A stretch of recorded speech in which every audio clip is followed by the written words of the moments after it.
દેના bank ચોક ખાતે વિશાળ શહેરીજનોની હાજરીમાં દિલ્હીમાં ભાજપના ભવ્ય વિજયને ફટાકડા ફોડીને વધાવ્યો।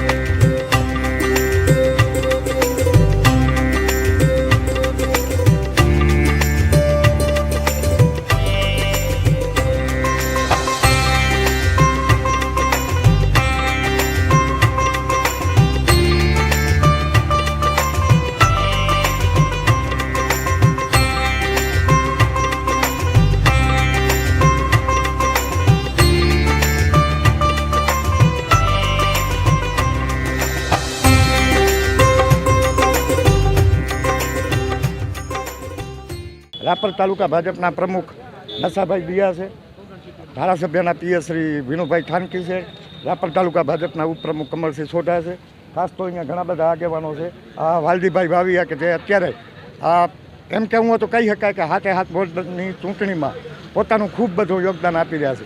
પણ આપણે સૌથી પ્રથમ નશાભાઈ દિયાને મળશું। શું કહેશું નશાભાઈ? આજે ભારત દેશનો જે હૃદય સમાન દિલ્હી ભારતીય જનતા પાર્ટી પાસે ભરોસો રાખી દિલ્હીમાં 10 વર્ષથી શાસન કરતા ભ્રષ્ટ નેતાઓ જે મુખ્યમંત્રી જેલમાં ગયા હોય, ઉપમુખ્યમંત્રી જેલમાં ગયા હોય, તેના ઉપર ભરોસો ન કર્યો, વિકાસની રાજનીતિ ઉપર ભરોસો કરી આપને દિલ્હીમાં સફાઈઓ કર્યો। આ દેશમાં ક્યારેય આ ભ્રષ્ટ નેતાઓ ક્યારે નહીં ચાલે। એટલે આ જનતાને પણ દેશની એમ થયું કે વિકાસ જેની સાથે જોડાયેલો એની સાથે રહેવું પડે, એ આજે આ દેશમાં સાબિત કરી બતાવ્યું છે। ખાસ તો નશાભાઈ 10 વર્ષ સુધી દિલ્હીમાં આમ આદમી પાર્ટીનું શાસન રહ્યું, 2 ટર્મ સુધી ભાજપે પ્રયાસ કર્યા, કોંગ્રેસે પ્રયાસ કર્યા। આ વખતે કોંગ્રેસથી છેડો છોડાવતા ક્યાંક ને ક્યાંક ભાજપને તો આમાં કદાચ એમનું ગઠબંધન હતું, તો તમને શું લાગે? ગઠબંધન હોત તો એ પ્રજા સુધી ન પહોંચી શકે, કેમ કે પ્રજાના દિલમાં હતું કે ભારતીય જનતા પાર્ટી સાથે રહેવું, જેની સાથે વિકાસ થતો એની સાથે રહેવું પડે, એટલે ગઠબંધન પણ ના ચાલે, એટલે આ દેશની જનતાએ નિર્ણય લઈ લીધો હતો। તો દર્શક મિત્રો, ખાસ તો વાલજીભાઈ ભાવિયા છે, અને વાલજીભાઈ ભાવિયા એટલે રાજકારણનો એક એવો જીવ કે જે ફક્ત દેશના રાજકારણ સુધી જ નહીં, પણ હું માનું છું ત્યાં સુધી કદાચ એમને આ ખૂબ બધું વાંચન કરે છે, ખૂબ અભ્યાસુ માણસ છે। ખાસ તો દિલ્હીનો જે વિજય છે એને તમે કઈ રીતે મૂલો? મારા વડીલ નશાભાઈએ જે વાત કરી કે ગઠબંધન તો પણ કાંઈ ફરક ન પડત, આપને હું જણાવી દઉં કે કોંગ્રેસના 70 ઉમેદવારોની ડિપોઝિટ ગઈ છે દિલ્હીમાં, એટલે એ ગઠબંધનથી કાંઈ ફરક પડવાનો નહોતો। અને આ જે મફતની રાજનીતિ અત્યાર સુધી જે રેવડીઓ વાટવાની રાજનીતિ આપની હતી, એનાથી હવે પ્રજા ત્રસ્ત થઈ ગઈ હતી। પ્રજાને વિકાસ જુએ છે, પ્રજાને વિશ્વાસ જુએ છે પોતાના દેશ પ્રત્યેનો, એટલે હું એવું માનું છું કે આ લોકશાહીનો સૌથી મોટો વિજય કહી શકાય। હાલના ઇલેક્શનોમાં જે રીતના ભારતીય જનતા પક્ષ મહારાષ્ટ્રમાં, ત્યારબાદ બીજા રાજ્યોમાં પણ, અને ખાસ કરીને હરિયાણા કે જ્યાં તમામ મીડિયા પોલ કોંગ્રેસ માટે સર્વે બતાવતું હતું, ત્યાં પણ ભારતીય જનતા પક્ષ, ખાસ તો મહારાષ્ટ્ર માટે પણ એવો જ માહોલ હતો। મહારાષ્ટ્રનો તો હું સાક્ષી છું, કારણ કે હું ત્યાં અત્યારે બિઝનેસ અર્થે મારા પરિવાર સાથે રહું છું, એટલે ત્યાંનો જે માહોલ હતો, કોઈ મીડિયા નહોતું કહેતું કે 70-75થી વધારે આ ભાજપની યુતિને બેઠકો મળશે। એવા સમયે જે અભૂતપૂર્વ જીત મેળવી છે, એ જ વિશ્વાસ સાથે હું કહું છું કે અમને આ નગરપાલિકાની 28 બેઠકોમાંથી 3 બેઠકો તો મળી ચૂકી છે, હવે 25ની લડાઈ છે।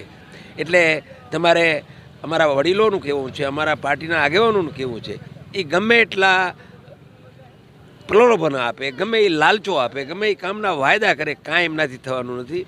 લોકોએ મન બનાવી લીધું છે। છેલ્લા 4-5 દિવસથી હું લોકો વચ્ચે જાઉં છું, લોકોનો એક જ માત્ર મૂળ છે, નરેન્દ્રભાઈ, ભારતીય જનતા પક્ષ અને ગુજરાતની કર્મનિષ્ઠ ભૂપેન્દ્રભાઈ પટેલ સરકાર સાથે રહેવાનો। એટલે આ કોઈ જો આજે દિલ્હીના પરિણામથી હું એવું માનું છું કે 5-7% જે નાના મોટા લોકોને એવું હતું કે કાંઈ શું થશે, પણ હવે એમણે પણ હવે મન બનાવી લીધું હશે કે હવે કોંગ્રેસમાં કાંઈ વધ્યું નથી। અને કોંગ્રેસ, જો એક વસ્તુ નક્કી છે કે ગુજરાતમાં તો 5-15 વર્ષ નહીં, 50 વર્ષે કોંગ્રેસ નથી આવવાની। એટલે રાપર નગરપાલિકાની તમામ 28 બેઠકો અમે જીતીએ છીએ, ખૂબ સારા લીડથી જીતીએ છીએ। સૌથી વધારે જે બેઠકો ઉપર એમનો ફોકસ છે, દાખલા તરીકે 5 અને 6, એનો પ્રજાનો મૂડ એમ કહે છે કે એ ગમે એટલા પ્રયત્નો કરે પણ ભારતીય જનતા પક્ષના જ 8 ઉમેદવાર 2 વોર્ડના, અને એની સાથે સાથે 28માંથી 3 બિનહરીફ થઈ છે, ત્યારે બાકીની 25 બેઠકો ભારતીય જનતા પક્ષના તમામ ઉમેદવારો સારી અને બહુ ભારી બહુમતીથી જીતશે. દર્શક મિત્રો, ખાસ તો અત્યારે રાપરમાં નગરપાલિકાની ચૂંટણીનો માહોલ છે, પણ આપણો વિષય અત્યારે દિલ્હીમાં જે ભાજપની 10 વર્ષ પછી ભવ્ય જીત થઈ એ છે. ખાસ તો અહીં બહુ મોટો ઉત્સવ ઉજવવામાં આવ્યો, ફટાકડા ફોડવામાં આવ્યા ધારાસભ્યશ્રીની હાજરીમાં. ધારાસભ્યશ્રીના પ્રિય વિનુભાઈ ઠાનકી મારી સાથે છે, અને ખાસ તો આજે આખો દિવસ ધારાસભ્યશ્રીએ એ રાપરના એક વિસ્તારને એમ કહીને તો કહી શકાય કે જોયો. લગભગ હાથ બોર્ડના ઉદ્ઘાટન કરી અને પછી જે અહીંયા ઉત્સવ મનાવવામાં આવ્યો એ ક્યાંક ને ક્યાંક મેં જ્યારે જોયું બધા ઉમેદવારોના ચહેરા પર, ધારાસભ્યશ્રીના ચહેરા પર, આપણે 18 તારીખે કદાચ આ જ રીતે ફરીથી અહીંયા ફટાકડા ફોડવા ભેરા થશું. પણ આ વિષય અત્યારે નથી, વિષય છે દિલ્હીની જીતનો. શું કહેશો વિનુભાઈ? વિશ્વની સૌથી મોટી પાર્ટી એટલે ભારતીય જનતા પાર્ટી અધર પાર્ટીમાં કોંગ્રેસના જે સુપડા સાફ કર્યા છે એવી આ ભારતીય જનતા પાર્ટીના સનિષ્ઠ કાર્યકરો જે કેન્દ્ર લેવલથી રાજ્ય લેવલ અને જિલ્લા લેવલ સુધીના બધા કાર્યકરો ખૂબ ખુશાલી સાથે આજે ફટાકડા ફોડવામાં આવ્યા અને મીઠું મોઢું કરવામાં આવ્યું.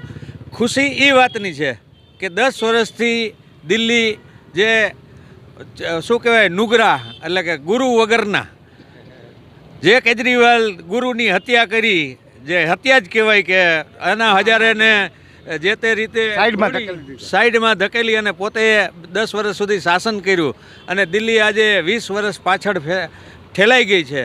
એનું એકમાત્ર કારણ હોય તો કેજરીવાલ છે. એનો આજે રાવણના જેમ નાશ થયો છે. એ ખુશીથી સાથે જેને સાથ દેવાવાળી જે કોંગ્રેસ પાર્ટી હતી એના સુપડા સાફ થઈ ગયા. એની ખુશાલીમાં આજે આખું ગુજરાત અને આખો દેશ એની મીટ માંડીને બેઠા છે કે હવે નવો દિલ્હીમાં મુખ્યમંત્રી આવશે અને ડબલ એન્જિનની સરકાર દિલ્હીમાં થશે. આજે પ્રદૂષણ વિશે ઘણું બધું, દિલ્હીનો સૌથી વધારે પ્રદૂષિત એરિયા દિલ્હી છે વિશ્વનો. તો એને કેવી રીતે હેન્ડલ કરવું એ ભારતીય જનતા પાર્ટીના જે મુખ્યમંત્રી આવશે એ એમાં પ્રદૂષણ ઓછું કરશે. બાકી બધા ધાર્મિક સ્થળોનો વિકાસ કરશે જે 10 વર્ષથી થયો નથી. તમે દિલ્હીમાં જાઓ તો તમને, અમે હમણાં લાસ્ટ ટાઈમ જ ગયા હતા દિલ્હી, ત્યારે જોયું તો જે કેજરીવાલ જે બણગા ફૂંકતો હતો ને એવું કશું છે જ નહીં. એની હોસ્પિટલ નથી, એની સ્કૂલો નથી, કોઈ જાતના કોઈ માહિતી નથી. એટલે પબ્લિક હવે જોઈ જ ગઈ છે કે આમાં કંઈ રહ્યું જ નથી, તો એને શું કામ ચૂંટવા. એવી જ રીતે હું પાછા તમે ના પાડતા હતા પણ હું રાપરમાં પણ નગરપાલિકાનો એવી રીતે હું કહું છું કે કોંગ્રેસના સુપડા સાફ થશે. જે અત્યાર સુધી જે લાસ્ટ 5 વર્ષ અહીંયા ધારાસભ્ય રહી ચૂકેલા જે નેતા છે એ આજે રાપરની ભલાઈ માટે ઘણું બધું અહીંયા કહી ગયા છે. તો એને વિચારવું જોઈએ કે આપણે 5 વર્ષમાં કંઈ કર્યું નથી. છેલ્લા 2 વર્ષમાં વહીવટી શાસનમાં પણ આપણા ધારાસભ્ય વિરેન્દ્રસિંહ જાડેજાએ 2 વર્ષમાં ખૂબ સરસ પાણીનો, ગટરનો, આ તે જે પણ પ્રશ્નો હતા એનો સોલ્યુશન લઈ આવી અને ભારતીય જનતા પાર્ટીની નવી બોડી બનાવશે અને ભાજપનો એક ભાજપ, શ્રેષ્ઠ ભાજપ અને શ્રેષ્ઠ રાપર બનાવવા માટે અમે તત્પર છીએ. તો દર્શક મિત્રો, આપે જોયું કે દિલ્હીની જીતને અહીં ફટાકડા ફોડી એકબીજાના મોઢા મીઠા કરાવી. અને ખાસ તો જ્યારે રાપરમાં ચૂંટણીનો માહોલ હોય ત્યારે સ્વાભાવિક છે કે આ જીત આમ પણ બહુ મહત્ત્વની બની જાય છે. ઘણી બધી વાતો કરવાની છે, પણ ખાસ તો હાથ બોર્ડનું અહીંયા ઉદ્ઘાટન થયા છે. ઘણા બધા નેતાઓએ પોતપોતાની વાતો મૂકી છે. કાલે મળશું ફરીથી. Ghanshyam Barot, Kutch care TV news, Rapar, Gujarat.